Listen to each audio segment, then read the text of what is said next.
InsyaAllah bulan Jun ini sepatutnya kita bayar 400 prim. Hamba kata 400. Kita tak main 400. Hamba belik-belik buku tengok harga minyak naik. Waktu mula buat bajet $52 Amerika satu ton. Sekarang ini $69 Amerika. Kecekapan kita menguruskan ekonomi negara, hasil bertambah, adik kakak.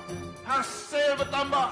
Hamba beritahu pada pegawai Kementerian Kewangan, kata, tengok buku. Kalau hasil tambah, kita pulangkan balik pada rakyat. Mula-mula, Dr. Mahathir kata, BRIM ini dedak. Macam bagi makanan itik ayam. Lepas tu bila dia kata dedak, orang marah dia. Orang suka pada BRIM, betul? Lepas tu dia U-turn balik. Hari ini dalam manifesto pembangkit ada nak neruskan BRIM kalau dia berkuasa. Tak payahlah cepelak kita. BRIM ini jasa barisan. Mula-mula tak say BRIM, tapi rakyat nak BRIM. Tapi tebal muka kan.